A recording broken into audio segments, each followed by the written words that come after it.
wherever and whenever you are, and welcome back down, deep, deep down in the Underdark as we return to this week's session of Out of the Abyss.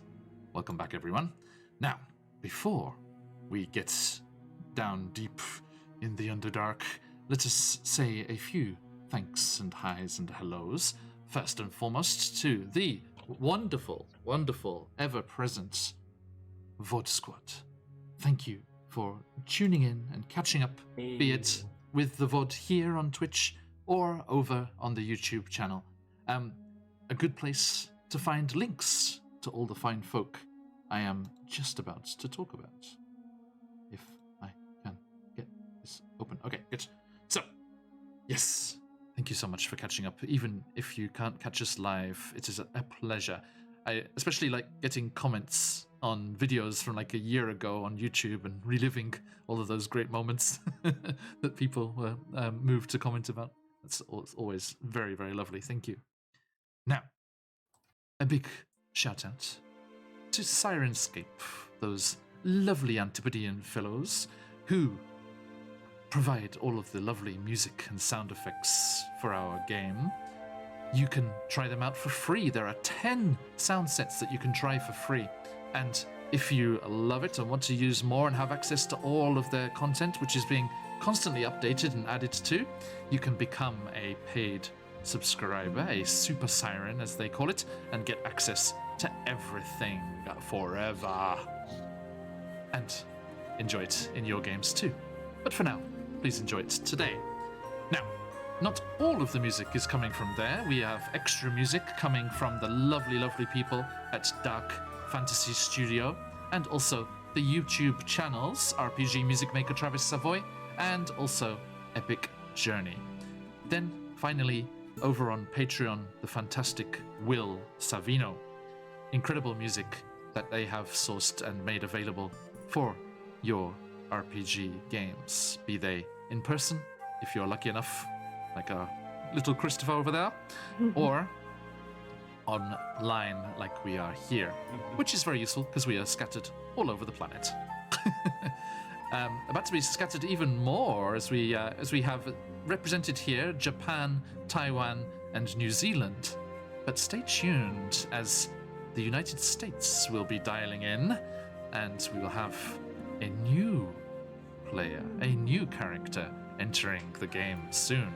Stay tuned and keep an eye out on Twitter for some teasers about that throughout this week, no doubt. Now, let us remember what we were at. Last time, that's the wrong word, down in the Underdark, you had been battling, struggling for your very lives, fighting the vicious Umber Hulk that had exploded from the cavern wall and attacked you all in a ravenous hunger. Zakan, perhaps slightly more aggressively than you had heard their reputation to be, and you're actually slightly concerned about this ravaging, madness that seemed to grasp this creature, thinking that usually it would not go for such a large group, even though many of the group are not so large. But you managed... That's fine. You managed to defeat the monster, nonetheless, with the killing blow. Her first D&D monster vanquished, Elora, with her acrobatic prowess, spinning and pirouetting into place before dealing the fatal blow on the vile creature, which was then summarily butchered, and the meat was gathered for a fine dinner feast. That Umber Hulk steak. Yum, yum, yum, yum, yum. Now. 32 pounds. Yeah. As a big boy. As a big boy. Hard on the outside, chewy on the inside. Now, after the beast was defeated, you took a short rest to catch your breath and to decide what to do, with two of the members of the party down and out, unconscious, yet alive. And you carried on your way until the evening, when you were able to rest, enjoy your roast, Umber Hulk, and get a night's sleep. The next day, you rose, rejuvenated, and ready to press on towards Dark Lake and the Kuatoa city, which is a generous term. The Kuatoa village of Slupludup, which is your current destination. A relatively quiet several days were spent winding your way through the caverns, traversing over natural stone bridges above gaping chasms, winding your way through forests of giant mushrooms, alternatively lit by phosphorescent plant life, and plunged into darkness, requiring a torch for those unable to see their way. Ignatius. I think of all 12 of you, it's only you. Because everyone else is from down in the Underdark already, or the dwarf who has the dark vision as well. So, regardless, you found your way, with your drow guide's help, towards, and having to take a minor detour around some rather dodgy-looking terrain, you eventually found your way to the shores of the Dark Lake.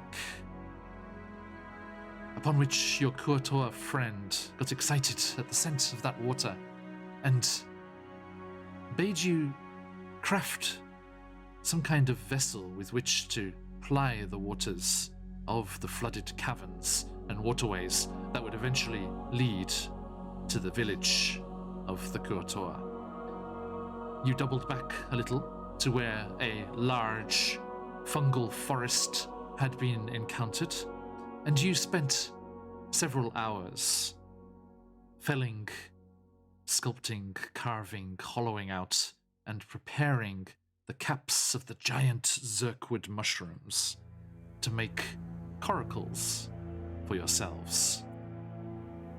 Each of which can carry 3 of you, so you have 4 of these coracles, along with oars for paddling your way through the water, crafted from the stalks of the mushrooms, with the rest of the stalks being salvaged for firewood.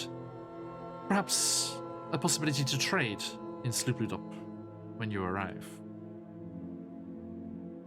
After the hard effort of chopping down the vast, very sturdy, very hard timber-like mushrooms, you were finally done, and working together to wheel your makeshift coracles through the tunnels back towards the waters of the Dark Lake.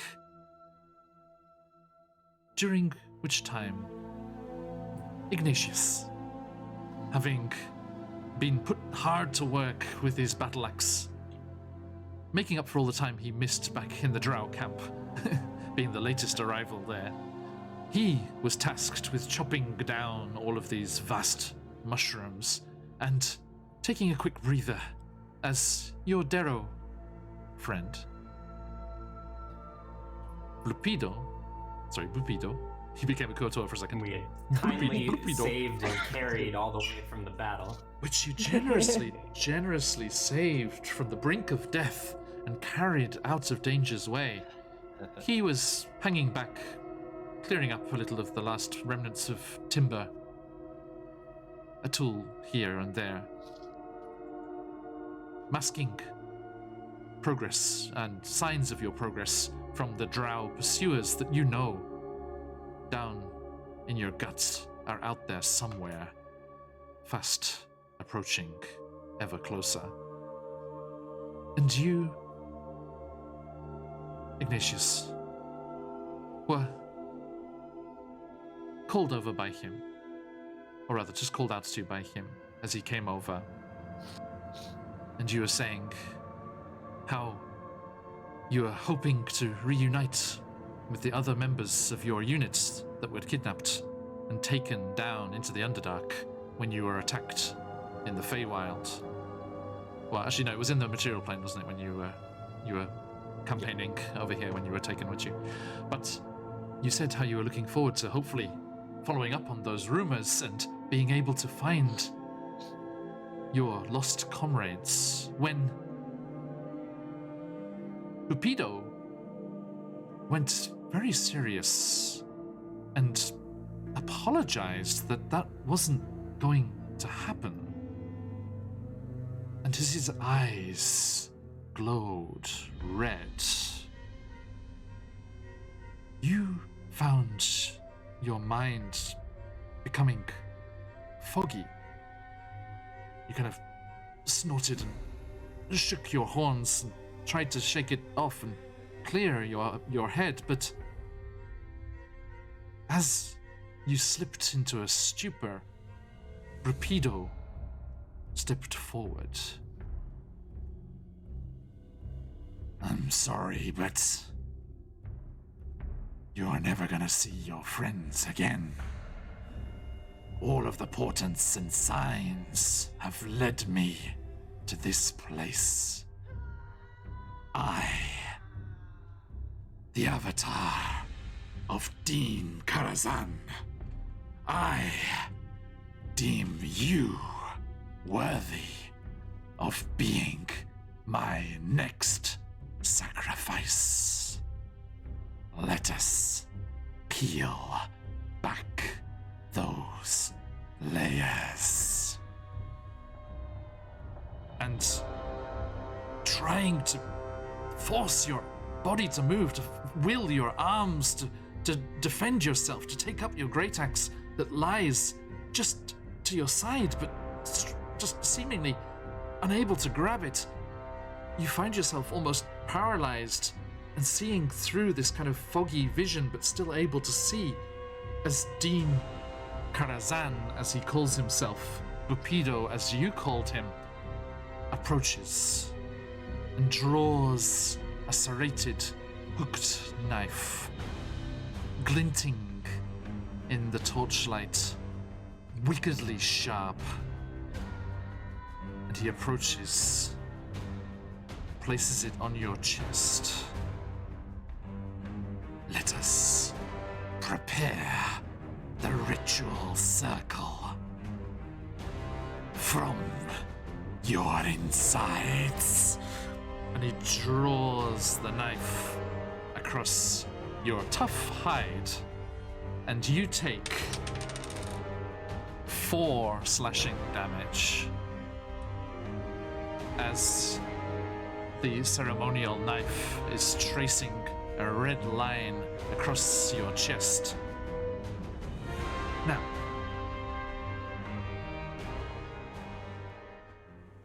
Elora, Zakan, what are you doing? We're just gonna go on. We're just gonna leave. Yep. Just wheeling the coracles, you know, your makeshift boats down the tunnel. Yep. So Zakan has definitely been keeping an eye out for danger throughout the entire of the activities, and especially whenever they're on the move, keeping an eye on corridors and passageways. So I'm not sure if either through passive perception or just through those checks, like at what point would Zakan notice that they weren't with the group? You are making your way back, and yeah, I think Ignatius would have said that he was just going to take a quick breather and catch his breath and catch up with you. And I think, you know, Pepito had very generously said, you know, that he would be his eyes and keep an eye out in the dark for him, and stayed behind to help. This is so nice. I think, you know, he clearly wanted to repay you for saving his life. Yeah. Basically, whenever someone leaves that sort of radius of light that Zakan is casting, like I feel like they're immediately aware of that, because, you know, it's very treacherous going here without sticking with the group. Totally. So I don't think it would have been too long. Who's been holding up the back? It was Ignatius and Alora both were in the back, I think, and then it was Zakan and the scout, Eldith, who were up front with Sareth. With Sareth, yeah, the drow. Yeah. Mm-hmm. Maybe like Alora, Jimjar, and Darendelle would probably be towards the back somewhere. I imagine Darendelle's always orbiting around Alora somewhere. much to her disappointment, yes. Yeah. Yes, the Quaggoth, so who I think claims it's- to be a polymorphed elven prince, is honor bound to protect the fair Alora. Laura Just be is like a reverse determined furry. to Like that may be escape. his deal. I think Jimjar's looking up at him, actually, and he's like, "So, what the bloody hell was all that? You went quite yourself, your princeship." And Darendel's like got a hold of himself again throughout this whole, there's basically most of a day that you spent making these rafts. And he's like, "Yes, I apologize. I lost myself. I needed to blow off a little steam, shall we say. Lady Alora, I deeply apologize." No need to apologize. I like you better that way. You should embrace that a little bit more now and then. Oh, indeed. No, noted. Violence. Noted. Duly noted. Woke up today. So how long has Just- Ignatius and Pepito been detached from the group? It's been like about 30 minutes probably now. You're sort of wheeling your way back. You're making your way back through the tunnels. This sound set is probably the wrong one, actually. It's a little. You're not quite that near the water yet. Yeah, it's okay. I'll leave it. 30 minutes? Than 30 minutes. Thereabouts. Yeah. He said he was going to rest, and he wouldn't catch up immediately. Oh man, yeah, I think way before that would have been like, no, we need to go figure out what's going on with that. Well, how do you communicate that from the front? Yeah. So I think like, yeah, he said Ignatius says something about like taking a breather, and they go along a bit farther. And if it's been like 5 or 10 minutes, Zakan sort of turns around towards the back and says, "Ignatius not rejoined yet." No, he hasn't been back. I haven't seen him. There's no sign of him or Pepito either. No, Pepito said he was gonna join him and help him out seeing in the dark, so Like this, we should turn back now. I agree we should stay together. Being alone in the dark like this for too long is not safe. Sorry, mate. The two of them wouldn't be any match for our pursuers. Yeah, I'd hate to think they met that group all by themselves. Just quick disclaimer. Sorry. Anytime I do a reaction or a gesture that seems out of place, it's at chat, not at you. So sorry. Just while I've interrupted here, Guild Superior, thank you so much. I hope you had a fantastic Ghost of Saltmarsh session over there, and thank you for the subscription. Okay. So sorry. Excuse me. Thank you. So yes, you are both. That is far more important. worth putting things on hold for a second for. Thank you so much, mate. Cheers. Oh, and the Games Tavern too. Hey, everybody. Whilst we do have this slight moment to talk here, the fine folk over there at the Games Tavern. Oh, we're being hosted too. Thank you so much. Thank you. And North Shore DM in the chat too. Everyone's swinging on by. Hey. Hey, everybody. Oh, Games big Tavern. session. Can I talk about things? Wiggles eyebrows. Things. Can I talk about things? How public are we allowed to be? Okay, excellent. The fine folks over at the Games Tavern are organizing a wonderful charity event happening in May. And yes, I'm allowed to talk about it because apparently it's not a secret that I love the Games Tavern and I want to have their baby. Oh, the charity. Shush. That charity games tavern.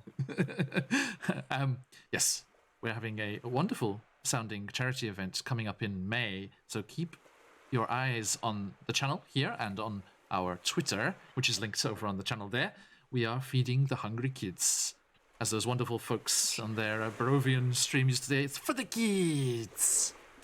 And we are hosting a couple of games for this charity event, and very, very much looking forward to being a part of that. And thank you so much to the Games Tavern for organising that and giving us the opportunity to do what we love, and for a good cause. Huzzah. Huzzah indeed. So yes, supporting No Kid Hungry, that's right, in May. Thank you so much, Games Tavern. And we shall be giving the full details of that as things are decided and set in stone. Ancient, obelisk-sized stone tablets handed down from the gods at the Games Tavern. And yes, I cannot wait. Thank you so much. So, everyone, stay tuned for news about that. Now, Ignatius, as your friends have seemed to be concerned and have done a U-turn, leaving their Zerkwood mushroom boats against the cavern wall and moving back as quickly as they can with their friends in tow, you are struggling. Give me a strength athletics check, please. Let's 15 plus 6, 21. Oof, okay. You, forcing your very will, all of your barbarian rage, all of your strength and power, managed to muster the ability to move your arm, and you reach out, gritting teeth, blazing eyes, and you get your hand on the haft of your battle axe. For now, that's as far as you get. And as the Darrow, his eyes still burning red, that wicked blade now lifted up in front of your face, dripping with your own blood, moves in. This will be the glory of Din Karazhan. My God, my being, as I, an avatar of himself, will give you to him and draw him forth from his prison in the abyss. And he reaches out once more with that knife to make a second cut. Just a single point of slashing damage this time, as he cuts across a tougher part of your hide, I think. Somewhere there was some scar tissue there, it was a bit tougher. And Bupido, the Darrow formerly known as Bupido, reaches out once more with the knife and makes a second incision, wanting to open your chest cavity before your still conscious eyes and draw out your innards so that his ritual can be completed. The latest in a string of such rituals throughout the Underdark. Too late for a content warning? Sorry, I'm supposed to do that at the start, aren't you? Kalima. Yeah. Oh, I haven't watched that for so long. I have to watch that now. Chilled monkey brains. Okay. Now, you stare in frustration, so angry at your body's inability to defend itself. You feel the rage. You're barbarian. Barbarian? No, barbarian. That's when you get drunk. No. It's a new class. Barbarian. So kind of, yeah, so kind of half pugilist, half barbarian, tavern brawler subclass. Barbarian. I'm gonna make that now. Anyway, stay tuned. Now, as you feel the rage, your barbarian rage start to boil within you, you hear that voice That voice you heard before when you raged back in the Drow camp as you were escaping with your friends. Yes. Yes. Feel the rage. Embrace it. Tear them to pieces. And you hear that voice in your mind. And your vision, if not your eyes on the exterior, your vision clouds red as the rage starts to boil and bubble. Make me another athletics check with advantage as the rage builds. First one was 17 plus 6. Second one was 2. So 23. 23, okay. So, driven by this rage, encouraged by this voice, this strange voice in your mind, you pull. You were sure this is a battle axe, not a rod of holding. What's happened? You pulling on it, it won't shift. But then slowly, ever so slowly, you raise it up. Slowly to your shoulder, to your horns, above your head. And your body freezes up again. And the Darrow, the avatar of Dean Karazhan, snarls in a leering smile. You cannot. You are weakened, defenseless in the face of the might and the fury of Dean Karazhan. And at that moment, you hear a swirling sound of wind rising. And one thing that you've noticed through all the days that you've been traveling since your escape and since you were brought into the Underdark, there is not wind down here. There's no natural wind in the Underdark. Just any air currents breaking through from the surface, just losing the will to carry on, losing all momentum as they get lost in the caverns and tunnels, as so many have from above. But a wind picks up. And you see Dean Karazhan, Bupido, whatever you should call him, you see his cloak tug behind him and move in this wind. And there is a tearing, renting sound as over in the darkness to the side, a fissure of greater darkness cracks open and tears apart, and stepping through that rift in the air, the wind issuing forth from that same wind swirling about them, making their ragged clothes move and shift, and streaming their hair out behind them. Hair that you see changes color and changes from curly to straight to short to long, ever shifting, as you see, similar to Bupido's, a second set of red eyes glowing and issuing forth from this rent in the very space of the cavern that you're resting in, as a gaunt, tall for a Darrow, like 5 foot tall looking Darrow figure with these staring red eyes and sunken cheeks steps through this rift. Their clothes, as I said, whipped about them, swirling in the wind as this strange, ethereal almost gust just spins around them. They step forward, and in a similar voice to Bupido's, you hear them. Yes, my disciple. This is what we want. This is what I have sought after. You serve me well, child. And I have a little picture to show you. Tense. It's not fair. There's two.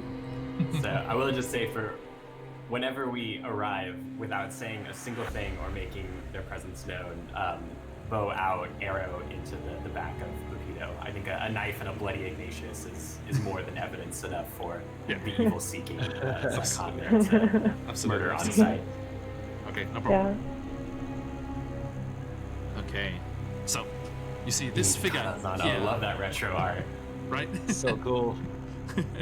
With pro-level Photoshop skills on the eyes by yours truly.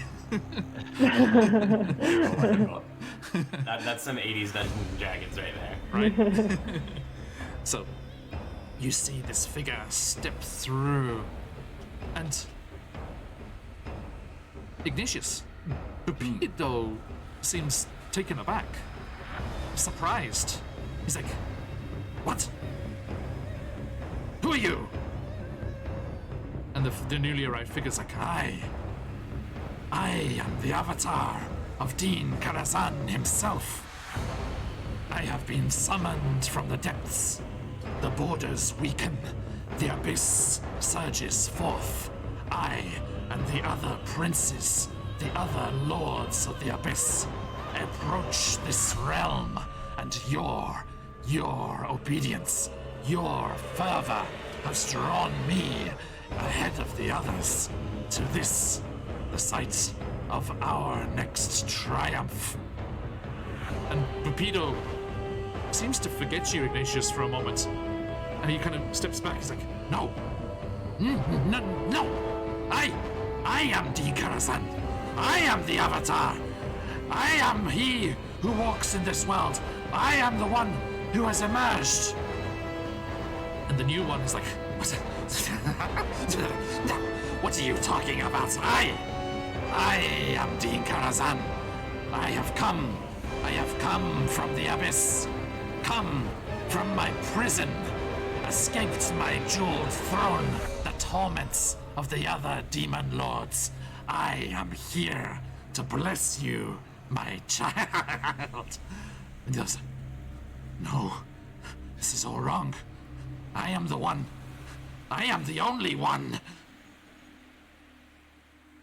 At which point, I think the others arrive. So, let us have some initiative, everybody. What is going on? Okay.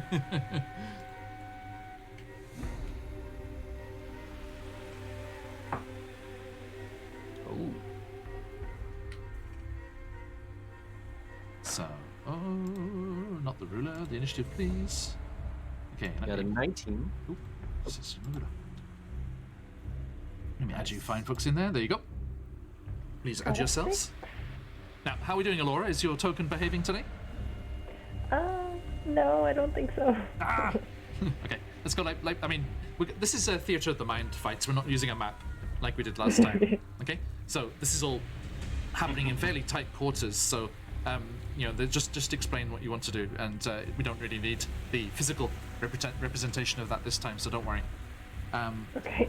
So, thank you. What was yours, Poppy? Nickname. Mine was 17 plus 2, so 19. Nice. Okay. Now, let me get Bupido in there. The others are going to be hanging back, still feeling the after effects of that Umber Hulk fight. The newly arrived get any sort of surprise round, or is our running announcement enough of? Oh no, I think us coming in? they are completely involved with each other. This theological discussion that they are having. So that is Bupido, and let me think here.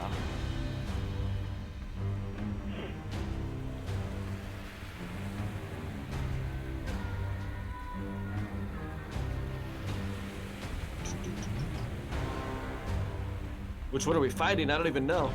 Yeah. I need to do that. I'm the real Bupido. No, I'm the real Bupido. How about, we'll just let you Like fight amongst Spider-Man meme yourselves. pointing at each other. Yeah. Is Ignatius able to see? We shall find out. 2 Okay. seconds. Oh, yes. Sorry, I was slightly ill-prepared here, and I hadn't decided what I was going to use for this fellow here. Because, I mean, there's not a lot of 5e stuff for this guy. He was trapped, as I said, in the Abyss. And out of the Abyss here is where he's first mentioned in a long time, as he appears here. I shall use this Darrow... Also trapped in the 80s. Yes. I shall use this Darrow Shadow Seeker from those fine folks over at Cobalt Press. Everyone, if you haven't already, do yourself a absolute favor and get a hold of Tome of Beasts and Creature Codex and Tome of Beasts 2 from Cobalt Press, because there is hundreds and hundreds of incredible monsters. Although, I will add a slight warning. As we found out last Friday, the dune mimics, large sand dunes that are also mimics, are slightly fatal. Or lethal, I should say. Yeah. And the Slightly. Slightly. The well-being of your players cannot be guaranteed. Here we go. Look at this fella. Rah. Are they also the ones that do the encounter builder? I'm not sure. You mean the Cobalt Fight Club? I don't think so. I don't think so. I think that's an original. Kobold. Yes. Your Cobalt is in another castle. Okay. Industrious business kobolds there. Yes, indeed. Oh, I'm so excited for their Kickstarters. 2 Kickstarters of theirs I'm following at the moment. They have a huge compendium of magic items coming out, and Into the Southlands, which is like a huge kind of like Arabian, Egyptian kind of feel setting, like a whole campaign book for a setting, which is gonna be just awesome. And like I'm so excited for that. When you told me about it, I was like, I gotta pick that up. Right. Like hieroglyphic So magic and all kinds of stuff. Oh, it's so good.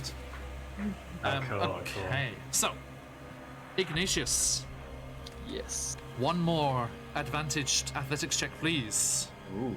Okay. Okay. First one was a 4. 10. Ooh, With okay. advantage. With advantage of 10 for a barbarian on athletics as well. Oof. So Rough. you, clearly distracted by the combination of the rage building up and the voice in your head and this sudden appearance of this strange being that stepped forth, even with Bupido being distracted, you cannot bring yourself to break free of this magic, whatever it is that has taken control of you. And as the avatar, the alleged real avatar of Bupido, of Dean Karazhan steps through. He's like, I had faith in you. Do not relinquish my goodwill. I am the Avatar, and I am here. I am here to avenge myself, avenge the wrongdoings of my bastard brother, D. Rinka. Backstabbing little sod. I am going to destroy the Darrow, bring blood and carnage to all of the Underdark. And he just reaches out with his hand and that staff that he's holding there and casts magic at you. But as you may have noticed, he's a little loose about the old noggin and does not have full control of what is going on here. So he goes for 1, 2, 3, 4. Zakan, as you have appeared in the background of this shot, he sees you coming, and you will get to take that shot, don't worry. But he just reaches out towards you. All of you will perish. All of you will die. And Zakan, as it is you, I will give you the chance to roll the D100, please. Oh my. That's percentile and a D10, right?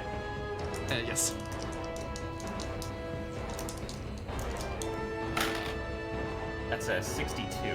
Okay, thank you, sir. That seems okay.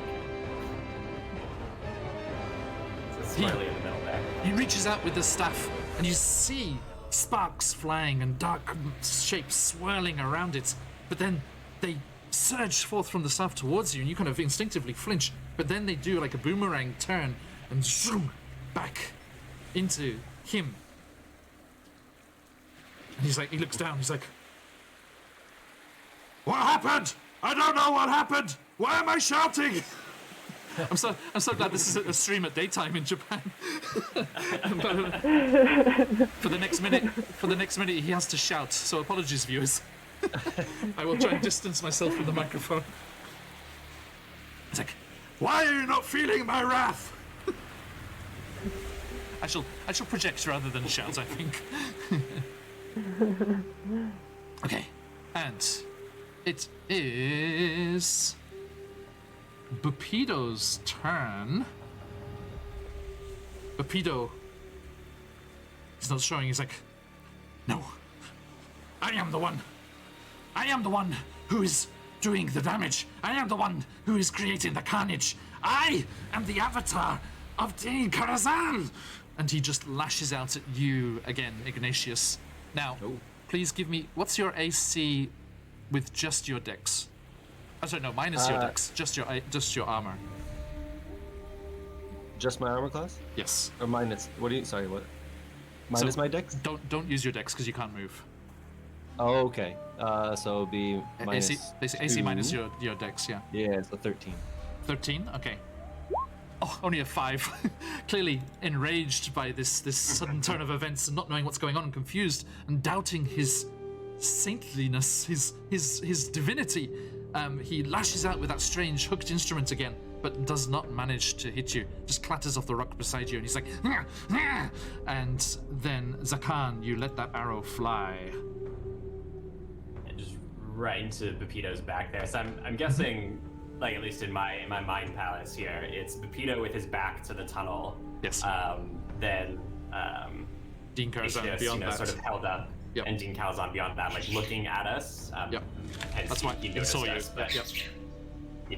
like Bupido hasn't yet, so he's gonna fire that arrow just right into his back. Go for it, go for it.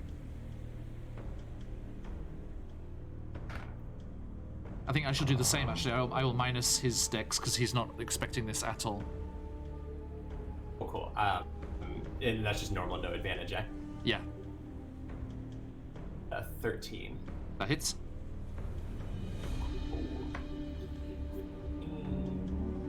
What we got?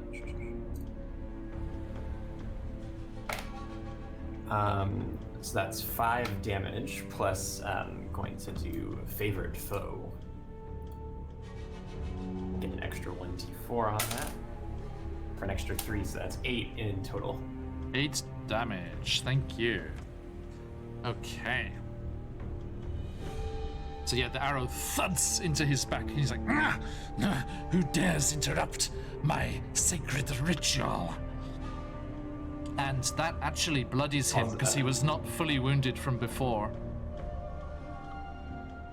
So for those of us joining us, a few new names knocking around, and some names before, but maybe not new to this one. We're using a system that Matt Colville talked about, where it would be obvious to the characters how injured, when they're very badly injured and when they're on the brink of death, because the way they move, the way they carry themselves, the attacks that they make. So when they are bloodied, in the old traditional term, at half their HP, I put that yellow token on the marker there. Actually, I shouldn't put it on Prince Terendil, should I? For status. I'm sorry.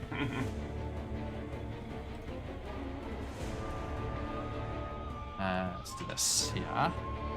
Sorry, Prince Terendil. You are not that bad. That part of it. And Laura's like, "Oh." I mean, you could. Let me bring Bupido over here so it's clear which two you're fighting. Whoop. Yeah. Bring our friends over here. Put him in sort of the, There we go. Okay, so these two are the two that are fighting you here.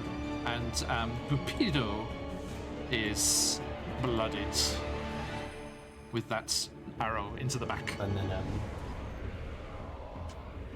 And then the rest of the turn here, Zakan calls out now to Ignatius. Brand new music for the show as well. I love the Japanese feel of this. It's so good. For those watching, two of us at least, myself and Elora here, are in Japan. Yeah. I love this. This sounded like a ritual as well, like the chanting. It's like, so I think this sound is emanating from that rift behind Dean Karazan. Just abyssal voices emanating from the void. Sounds. Okay. Anything else, sir? Zakan. I think now we'll call out to Ignatius and say, "Are you still with us? Fight it if you can." And puts away their bow, brings out their spear, and is going to rush into melee range with Bukido. Okay. Can I even talk? You can try. That's pretty much all you get. I mean, he does sound like that sometimes anyway. Like, Drawing especially He's first hungry, thing. that's what it sounds like. First thing in the morning, that kind of stuff. Yeah. Okay. Oh, question. Bukido wasn't concentrating on the spell, was he? He was not, I'm afraid. But a good thing to check. Got Okay. their spear in hand. Yes. Okay, so yeah, you go charging in. And Elora, Illustrious, it is your turn. And Laura is, Ignatius, you're on deck. Laura is Okay. definitely taken aback by this thing. Doesn't want to get close to this new figure, so is going to shoot Bukido with her longbow. It's not like this new figure is going to shoot Bukido. he's already bloodied. He's like, I'll go with this thing. I don't want to touch that thing. It's okay. We're very mad about Don't, it. don't make your excuses. Don't make your excuses. Now, what did I save you for? This is a 15. You saved him to complete his divine mission. Clearly. Laura I'll show you a specifically divine saved him, like it mission. was her that did it. I brought you back. I'll take you out. What I giveth, I can taketh away. Take it away. The elf giveth, and the elf taketh away. So what's... Sorry, what was the roll to hit there? Was it? It was a 15. Does that hits. Yep, that does. Damage, please. hit? Okay. And So you then draw back the damage, string, flying through. 12 piercing damage. Oof. That is a big, Nice. big hit on Bukido as he is pincushioned by these two archers and is on his last legs. Everyone watching, this is the next stage of that Matt Colville thing. When they gets to 10 HP or below, they are on their last legs, and that dot changes to a little red dot instead. Let me, I think we can get even closer into the action here. Look at these fine pieces of artwork. He's like a little guy and he just took 2 arrows. He's a little guy with 2 arrows where they should not be. Ignatius Zarillis. I love that kind of Roman style, like Roman, like legionnaire, that sound of that name. It's so good. I like it. Yeah. Poppy. If you Poppy. if you ever die, can we do like your death scene as like you in Elysium, like walking through fields of corn, like in Gladiator? Yeah. Sorry. Yeah, it'd be cool. When I say corn, I mean wheat, of course. Try to avoid that scene though. Do I need to do another let's- strength check? Let us or- hope that never happens. Please give me an athletics check. Yes. Okay. With advantage? Yes. Bukido is very distracted. Ooh, okay. 2 ones. This is another 23. Full of rage. I thought you said 2 1s. So I was like, Snake Eyes? What? 2 good ones. 2 good ones. Oh, good. Oh, excellent. Okay, so you managed to build up enough rage, enough just raw power, feeling almost augmented somehow by this strange voice in your head, and you break free of whatever it was that was binding you to Bukido's will, and next time you will be able to move. Okay. Sorry. Meanwhile, the avatar, the true avatar of Dean Karazhan. He's like, okay, yes, bring you all to me. More victims. And goes for you, Ignatius. So you can roll me a D100, please. Okay. Oh, sorry. Yes, more victims. I forgot to shout. That's a 60 even. 60. A straight 60. Okay. Or shouting. Double shouting. Whispers. All right. So the magics once more roil around his staff, and again they seem to spark and flare uncontrollably and unpredictably, and again they strike into him once more, and he almost raises off the ground, this magic swirling around him, and he gains back his magic for this round and gets to fire again. And he shoots out at Bupido this time. He's like, my unfaithful, I will destroy you! And he unleashes magic at Bupido as he...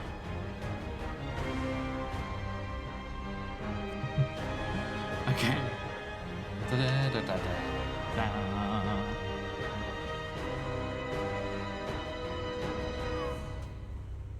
Okay, Bupido needs to make a wisdom saving throw. So, let's see here. Actually, I can just click this, can't I? Oh, his wisdom is -3. Huh.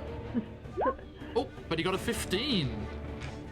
And you see the magic explode this time, not looping back, but flooding into Bupido's form, and it starts to swirl around him. And you see Bupido's very body start to shift and change and warp. But then he's like, no, I am the true avatar! And it sinks back into its natural form.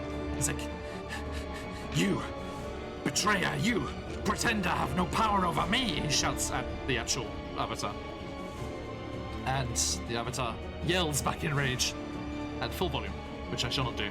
And it is Bupido's turn, and he's going to forget you, Ignatius. He's going to deal vicious retribution on this foul betrayer of a pretender to the avatar name of his god, or him, he believes he is the god, and he lashes out with that hooked instrument again and gets a natural 20. He's very angry with his boss. And that is... Okay, so he lashes out and rakes the body of the avatar of Dean Karazhan with the vicious-looking instrument. And it does seem to injure the avatar quite a lot. And from what he was saying before about being imprisoned and tormented in the Abyss, it seems that maybe this is not a fully operational battle station. Sorry, no. This is not. Sorry, this is not the full-powered version of what a god could manifest, given their best self. And Zakan, it is your turn. You have rushed in with your spear. What do you do? I mean, Bupido may be deciding that he's, focusing or whatever, but Zakan's not done until Bupido is dead on the ground. So, just with two hands on their spear, they clutch it and they're going to attempt to stab it just right through their back to, Go for the it. spine. That is 15. I will hit. So as they reach back with this, they say, "Ooh, the eternal darkness with you," and they activate Searing Smite, and what everyone sees is the spear begin to glow with a white-hot intensity, and it just lights on fire with this sort of ethereal celestial glow as it stabs into Bupido's back. Yes! So we will do, let's see, for initial damage, that's I have to... not great on the main damage roll. It's two for the spear, and then for the flames we have an extra 4, so that's 6 damage. And Pepito is on fire. Oh shit. Wait, what color Pepito is are straight these up flames? on fire. These flames are a similar, kind of white-hot orange, kind of a weird ethereal orange to the glow that comes from behind Zakan's mask. Okay. And as Zakan does this, Ignatius, Elora, and the other NPCs all gathered, cowering in the cave mouth at the back of the room, you see, shimmering in the air up above Zakan's shoulders, almost looking down on him, looking over him, and channeling their power through him into his spear, you see this figure.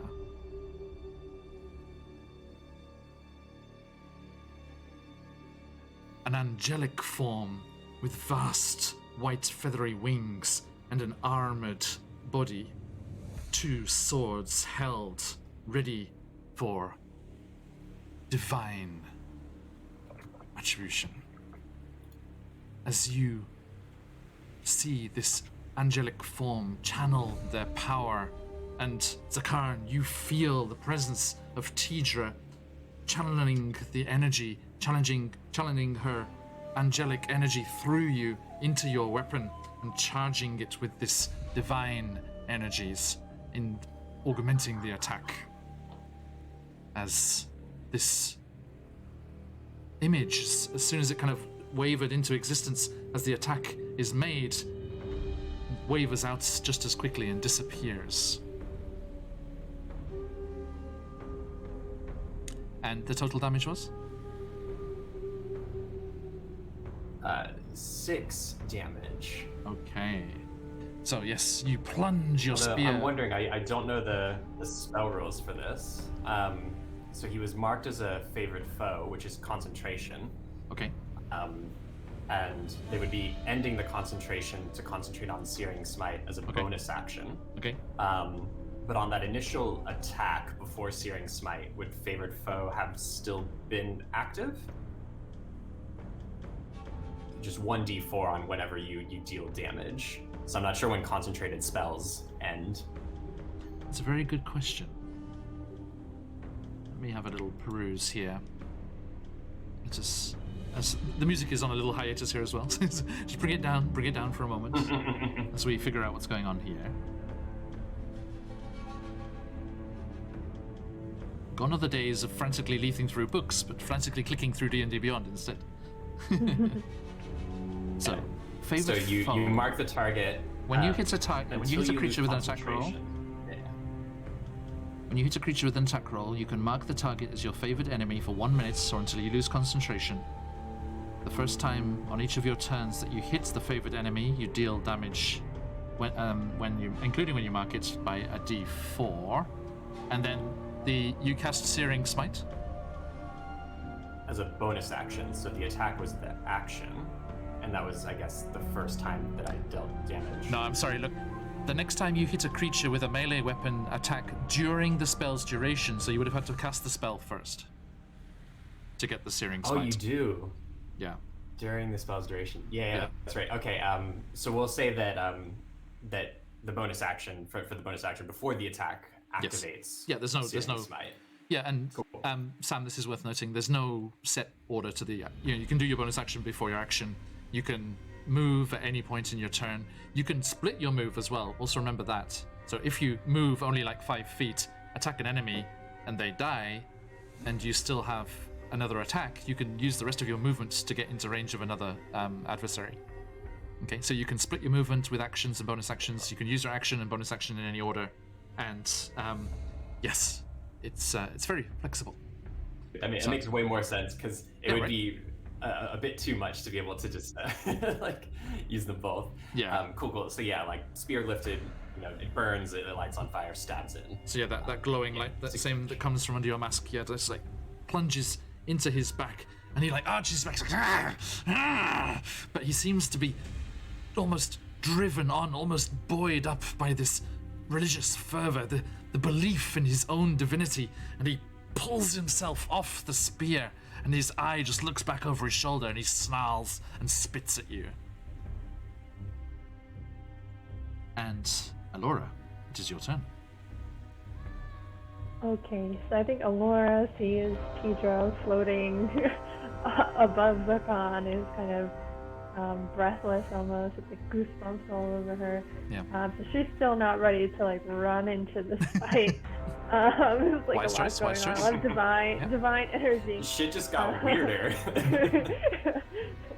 So I think, okay, so we talked about you can use your bonus action first. So can I Yep. try and hide first and then attack as an unseen attacker? Yes, there are enough, because remember this cavern was a mushroom forest, so there are plenty of low-lying mushrooms and the taller stalks of the large ones, and it was relatively dense. So yes, please make a stealth check. So I'm going to attempt to find a nice stalk to hide behind in the shadows. Yep. And I got a 25. Oh, fantastic! Yeah, you ghost behind some of the larger stalks and just disappear, and you flit from stalk to stalk, and even if they saw you go behind the first one, they don't know where you've got to now. And then you suddenly emerge and draw your bow and fire with advantage. So I draw my longbow. None of us know where she went. Yep. Yeah. No, there's a where you were. She turns up in Barovia tonight. Okay, so out of the two rolls, the better one was a 20. So are you going for the avatar of Dean Karzan or Bupido? I'm going for Pepito.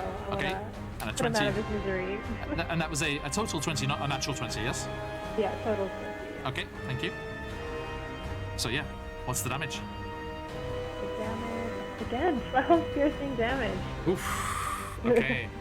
Well, second combat, second time for Yeah. Elora Illustrious. You guys The- keep setting me up.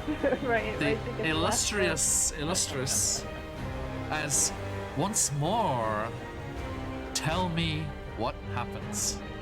So I suppose I'm hidden. I'm kind of peeking behind the stalk, and I aim right between Pepito's eyes. Fantastic. And my Yeah. arrow goes flying right through between his eyes, and he falls to the ground. This is perfect because he just looked over his shoulder at Zakan. Okay, so you're there, you're waiting, you're timing your shot, because we take turns, but this is all happening at the same time. And as Zakarn thrusts his glowing spear into the back of Bupido, Bupido snarls, pulls himself off. He's like, you unbelievers will all pay. It is all carnage for my divine quest. And he turns to snarl at Zakarn. And Zakarn, you just see absolute rage, absolute chaos in Bupido's eyes, burning with fury. But it is a light which is snuffed short as the last remaining 2 inches and the feathers of one of Elora's arrows protrude, much like a unicorn, from the forehead of Bupido, and his divinity was tested and found lacking as he, Yeah, cool as hell. mouth gaping in surprise and dismay, he falls backwards, and as he hits the ground, the arrow protrudes even further as it's pushed back through his skull, and the feathers protrude up once more, and he lies there. And the avatar that came through the rift looks at you all. He was misguided, but he was mine. You shall all pay. And Ignatius, you are free. You would have been free anyway, as Bupido just died, but you did it on your terms, sir. You did it on your own merits. You are free and able to act, sir. Okay, I just lost my internet for like 5 seconds. Fired earlier. Oh, no. Discord. So I don't know if I heard everything, but I think I heard everything. Enough. Bupido dead. All right. Yeah. So I'm going for the avatar then now. Is that Okay, correct? yep. So yeah, you heft your great axe, and This is what you are made for. This is the kind of thing, all of your training, all of your memories of all the combats you've had, both in the Feywild, up on the material plane, come flooding back as the rage builds. And Well, let me just read this quickly. First, I bonus action rage. just hold And tight. then a reckless attack. Ooh, okie dokie. So So, yes, you have advantage. finally free of his grasp, I'm gonna go in as crazily as I can, just trying to get blood. So, it's a 13 plus 6, 19. 19 hits. All right. My great axe. Do 1 second. Where is it? Oh. 9 plus 6, 15 points of slashing damage. Oh, okay. Yes. You good find your arms free, able to move again. You feel that rage rise up, surge through you, and you whistle through the air with your battle axe, and it just casts a massive gash across the avatar's chest.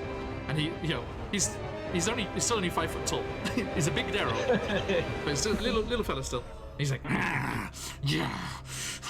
The bigger they are, the harder they fall. And just like goes for you. Can you roll me a D100, please? Sure. I'm just gonna say. Still everything- shouting. Yeah, he's shouting. 11. 11. Okay. Yeah.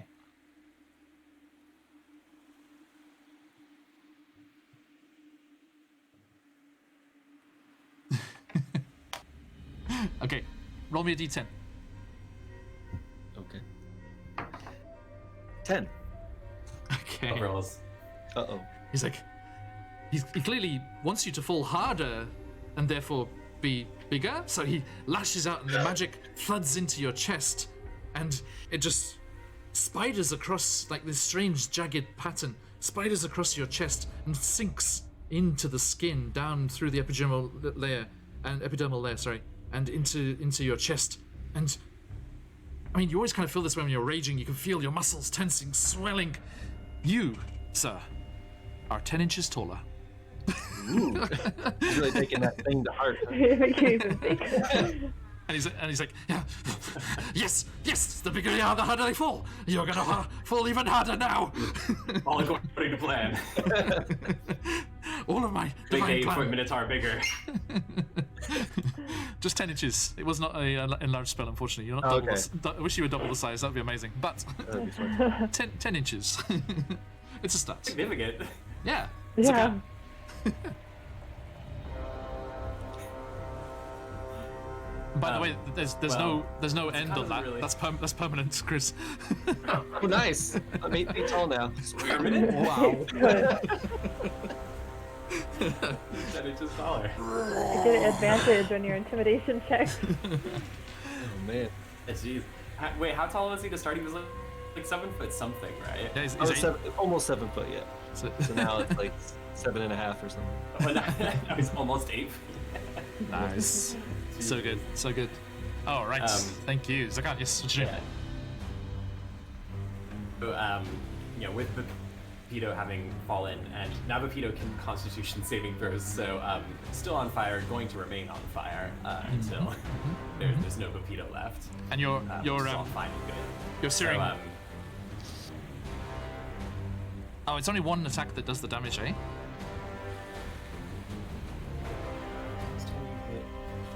Right. Is it the first time you hit a creature during the spell's duration, so you just like you imbue your weapon with the fury, and then when you hit something with it, it does the damage, but it doesn't repeat the damage, unfortunately. so it specifies, right, that it's the first time you hit. Yeah, it says the next time you hit a creature, not every time you hit a creature. Yeah. Cool. That makes sense to me. Yeah. Yeah. Otherwise, it would be really OP for a bonus action. Yeah, you would just have 1d6 for an entire minute. Yep, like every combat. Okay, so go for it. So yeah, like flicks the blood off the sphere, which is like starting to cease its glowing, having transferred its fire over, and they don't really get what the deal is with this other Darrow that's appeared. Yep. But they're just going to like very calmly start to approach it with the spear in hand, and they close that final gap to melee, and are going to stab forward with the spear. Okay. Be Pretty nice. 18. That hits. Good. Yes. So You'd be happy go to. ahead It's like, they're and- better.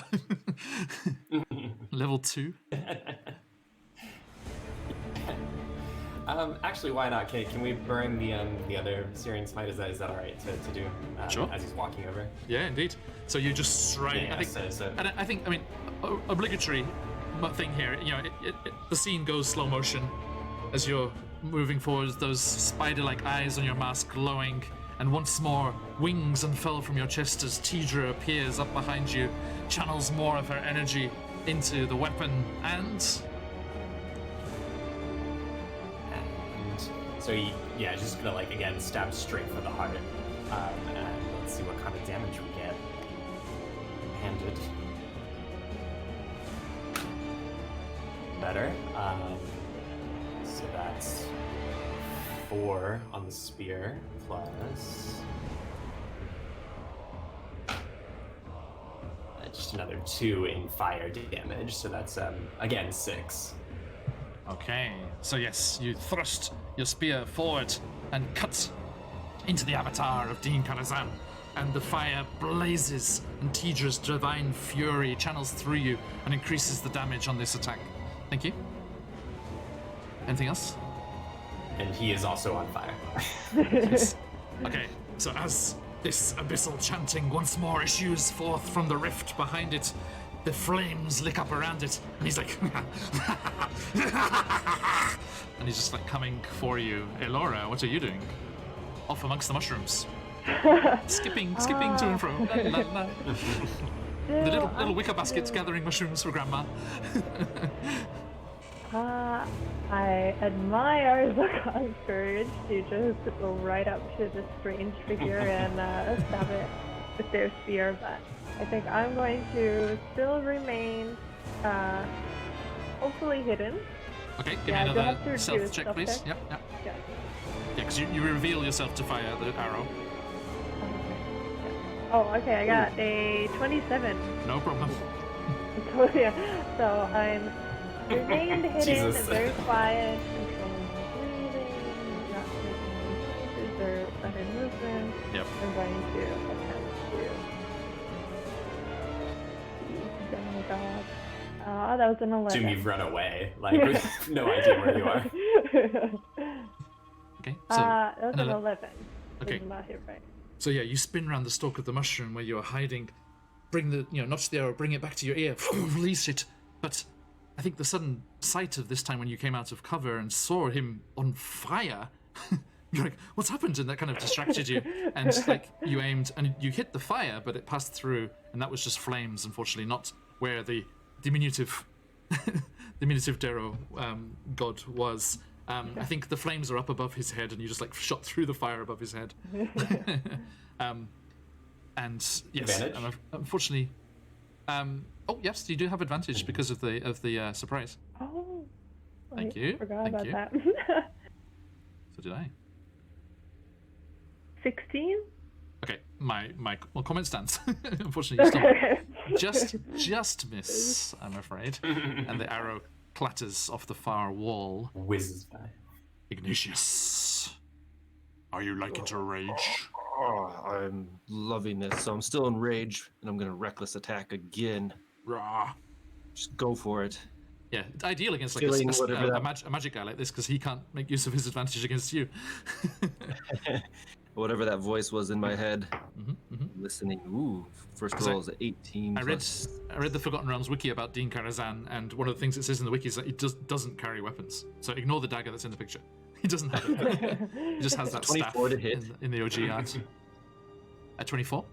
Yeah. 24. So I'm gonna bring that art back again because it's cool. Let's just have it off Yeah, to it the is. side. Yeah.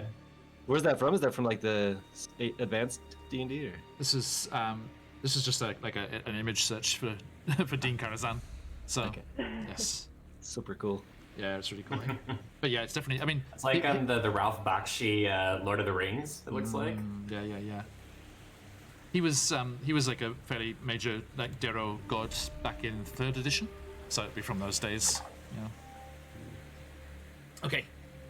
So. So. Yes, please. 24 to hit, That'll do. 24. and then damage was 11 slashing. Okay. Nice. Thank you. Okay. And I mean, he has 2 targets now who are coming for him. So he is going for. at the top of his turn, thank he you. has to make a Constitution saving throw, Oh, or okay. take an action to put it out. So he can either let the fire burn, or he can pat it out using his action.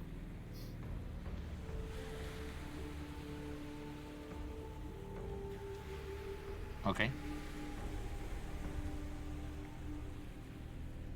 Gotcha. Thank you. Okay, so he. I mean, he was like, as you saw, he was just like cackling manically and just like embracing the flame, so he's not going to try and put it out.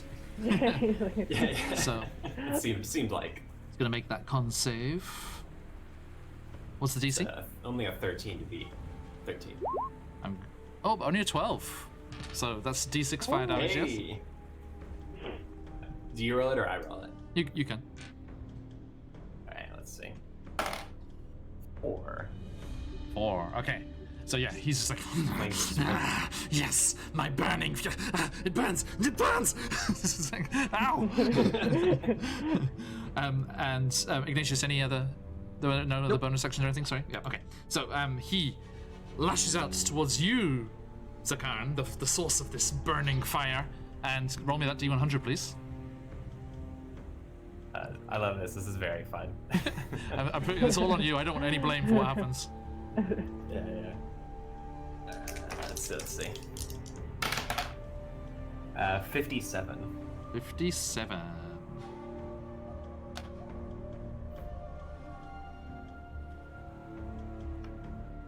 Okay, thank you. The con dies. Nope. Nope. Again, the magic, whatever it does, you're not quite sure, you can't, there's no visible effect this time, but the magic again sparks and sputters off the staff and comes back onto him. But there's no visible effects, you're not sure what's happened. And he's just like, and it's like, oh, this is your turn.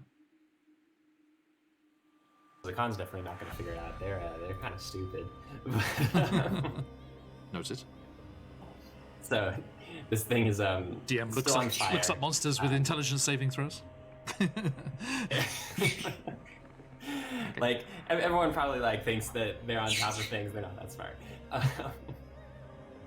So yeah, still concentrating on searing smite. I believe. Do you think that they would need to continue concentrating on it to keep the fire going, or is it like Yes. once they're on fire, they're just on fire? No, yeah, you need that, I think. Yeah, that makes sense to keep doing the damage. So yeah, I mean they're in there with the sphere. They're just gonna keep at it. So 2 hands. They kind of like. Sorry, no, I'm gonna take that back because he's just on fire and it's the flames that cause the damage. It says that very specifically, and it says it's stopped if he puts out the flames or if water douses the flames. So you're not maintaining the fire. I think if you were maintaining magical fire, I don't think water would put it out. For sure. Yeah, right. So no, you don't have to keep concentration. Cool. Well, we'll see if this attack hits to get the little favorite foe thing. I'm burning through these. I hope we're done after this. So they kind of like. This is when the reinforcements very. arrive. They kind of very elegantly and almost casually like sort of twirl the spear again to flick some blood off of it and sort of get it into position, and they slash it across for. Okay. Let's see. That's 18 on That the roll. hits. Good.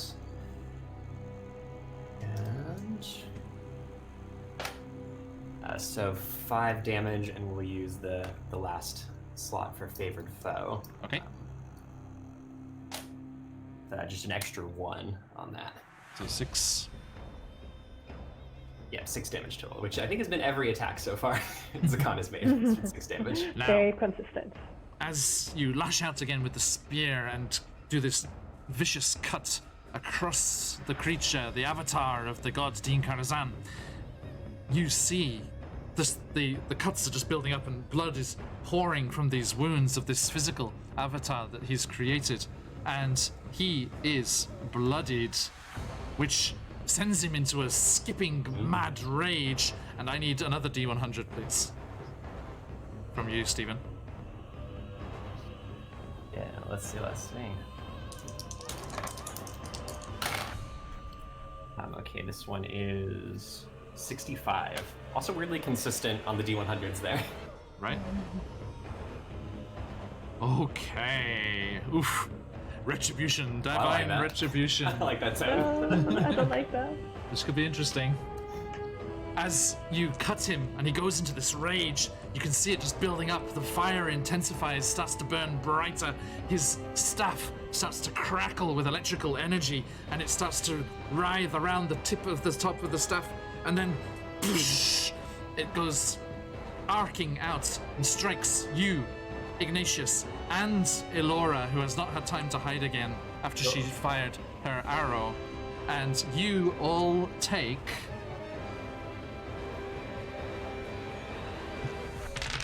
Roll badly, roll badly, roll badly. You all take... This is reasonably badly. I guess it's average. 20 lightning damage. What? 20? 20 lightning Oh, I think damage. I'm down. Oh no. I'm down. Yeah, I only have 15 hit points. Zakan, how you doing? Zakan also took it. Yep, all three of you. Yeah, then also down. Oh my god. Okay. Yes, I'm sorry, this is the thing here is 4d10 lightning damage. EPK. And the energies just burst and just crackle out from the staff and just arc through, just blinding you all as this bright flash just through the whole cavern. And all of you, as that light, that flash fades, burned into your retinas, darkness falls as your unconscious forms fall to the cave floor. And the avatar of Din Karazhan is like, yes, yes, carnage, all shall perish. And he starts to caper and skip about. And as he does so, he's completely lost control of his movements, and he bumps off mushrooms and clatters into the surfaces of the rock. And every mushroom that he hits bursts into flames as well. This is what that last effect was that you couldn't see. And just mushrooms go up, whoosh, whoosh, and then starts to spread from mushroom to mushroom. Before long, this whole cavern is alight with the flickering flames of this roaring fire. As he's doing this, there is a skitter and a patter and a loss of Chris. He's gone. He's dead. He's really gone. And he's gone to Chris. Elysium. Chris, no. Hey, back. And as Discord server must be down because everything else is working. It's weird. Ignatius is walking through the field of wheat. No. Sorry, took some liberties while you were away. No, we hear as Same as NPCs. players, the PCs do not hear this, but as players, we hear the pitter, the scatter of small feet as your friends who are waiting off at the side come running out to your fallen forms, and you hear all of them. And let's see, the Let's see who would go to where. I'm just trying to think. Sorry. I think, of course, Prince Darendil. Sorry, Elora. Don't Prince touch me. Prince Darendil and Jim Jar run to Elora's side. The Eldith and Sarith run to Zakan's side, and the twins Topsy and Turvy run to Ignatius's side. And that leaves. Who does that leave? And Shushar is watching over Stool, back still in the cave mouth, away from danger, away from the fire, as they look quite flammable themselves. and so these two apiece come running to you, and I would like each of you to roll a d20, 2 d20s, because these NPCs are assisting each other, so they have the advantage that gives. So, let's go in the order I said it. Okay, so as Prince Darendil and Jim Jar rush to Elora's side, what's that roll, Elora? Sorry, I keep rolling the wrong one. Hold on. 2 d20s, please. Yeah. Yeah.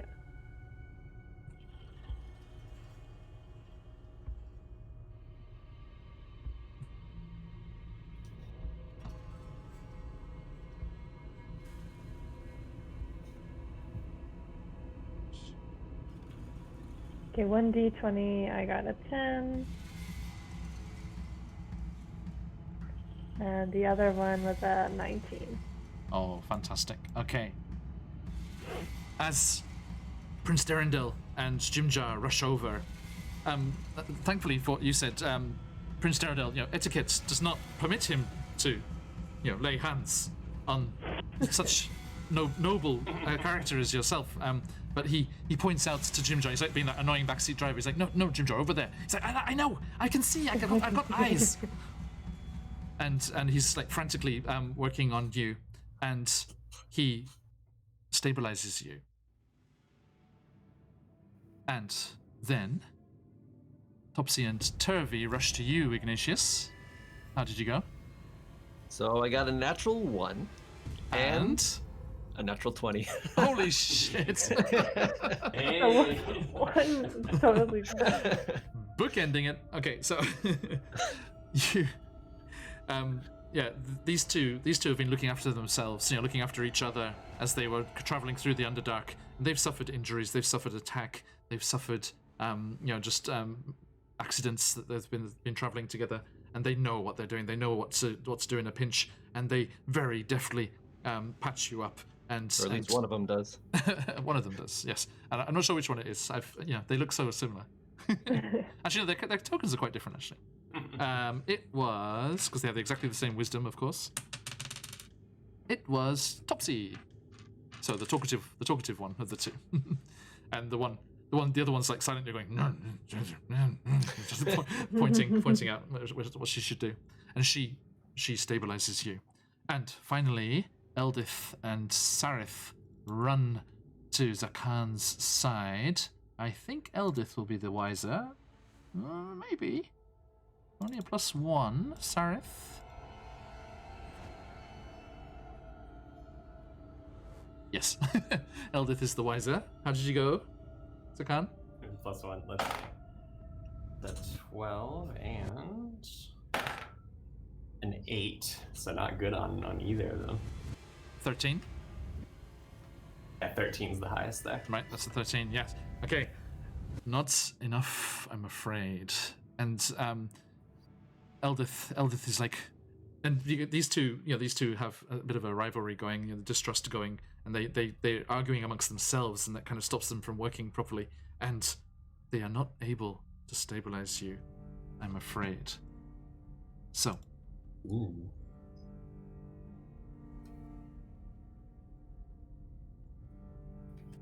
As this happens,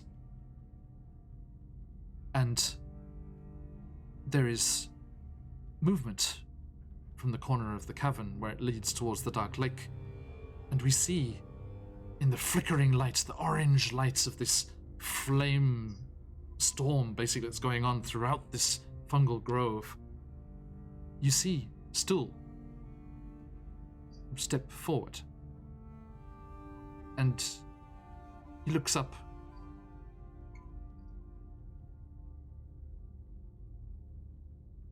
And he looks up at the loss of all of that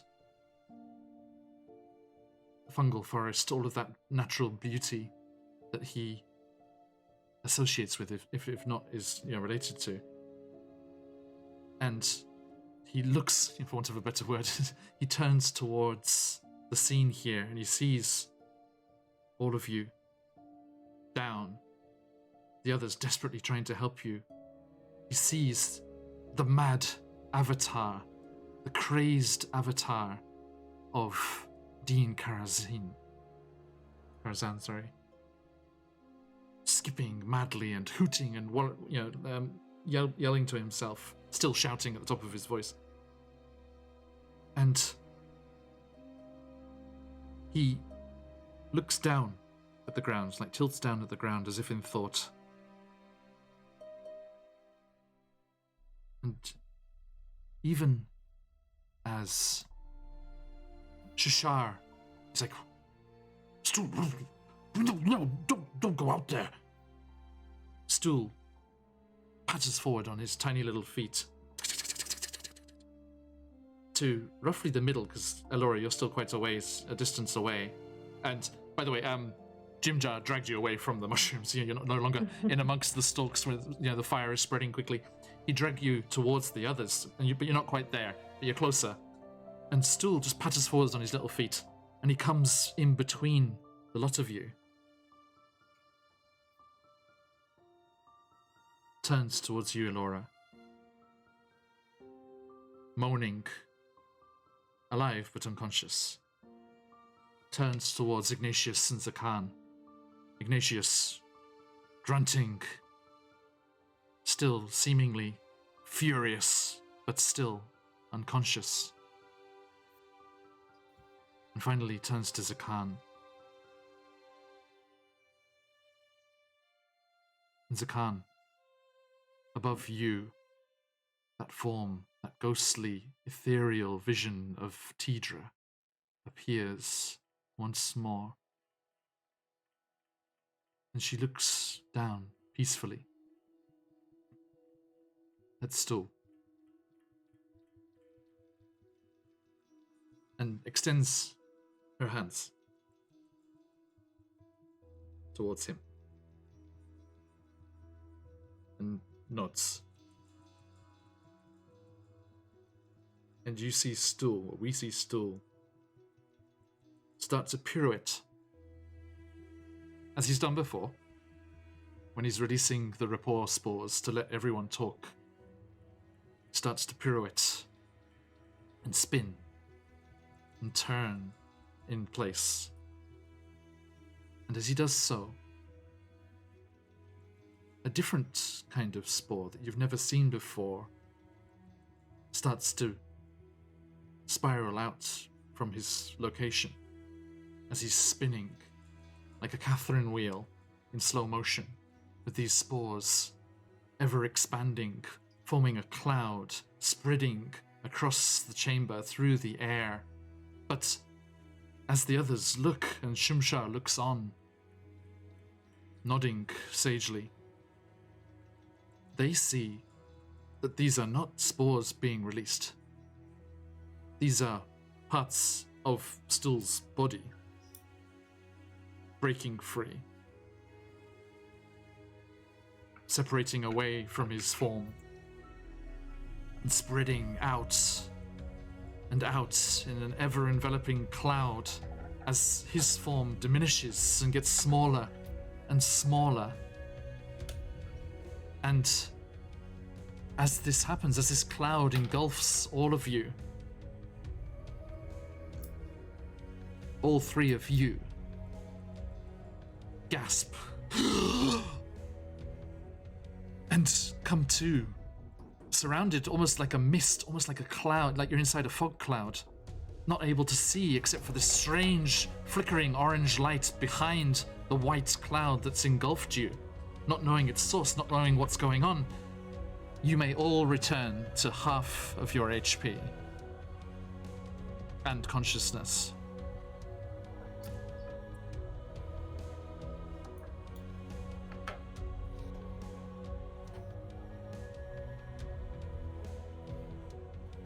And actually, no, sorry, I forgot how. Zakan, sorry, because you failed that save there. The others are in better shape. Actually, Ignatius and Elora, you can return to full HP because you were already conscious. Oh. Okay, so you return to full HP. Zakan, you return to half HP, and you all return to consciousness, lying prone in this cloud, looking up, mystified, wondering what's going on and what's happening as these strange, dull, orange, flickering lights illuminate the whole thing from outside. And it starts to dissipate. And as the cloud clears, we see your comrades. They've dashed from cover, they've come to your aid. And you see Shishar still over in the cave mouth. And nobody else.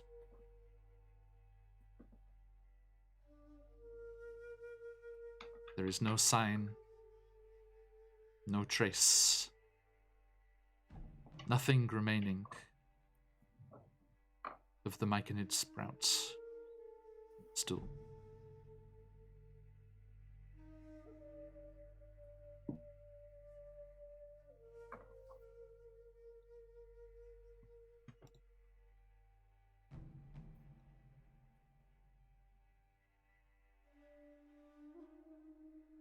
And as you stumble to your feet and turn, narrowing your eyes, Ignatius, you feeling your rage build again, you see the avatar of Dean Karazhan come cackling and spouting just nonsense and ravings of a madman. Just comes skipping and spiraling and pirouetting through the burning mushroom forest back towards you. And we shall stop there. A little early, but it is a very good spot. So. So. No, Stu. Not Stu. He has given. Be welcome. Which is a reference none of you will get, sorry. That's a descent into Avernus joke, sorry. Yes. Now, thank you, everyone. Was the avatar on fire for the rest of that 1 minute duration? Well, this all happened in an instant. You know, this is basically, you know, just us being removed from the scene. I mean, yeah, we will roll one more round of damage for him. Oh, so he's still on fire. Yep. Yeah. He's continuously on fire. Indeed. And spreading those fires wherever he goes. So, everyone, please join us once more as we try and deal with this evil, chaotic avatar of Dean Karazhan, the Darrow god of chaos and carnage. Free from the abyss, released from his prison, as it seems the boundaries are blurring, the boundaries are weakening, and the demon lords, the princes of the apocalypse, as they have been called in the past, are rising up to make themselves felt in the material plane. First here in the Underdark, but if they are not checked, beyond to... Have I become Elora? Hi. No. Beyond to who knows where. Now, that will remain to be seen next week.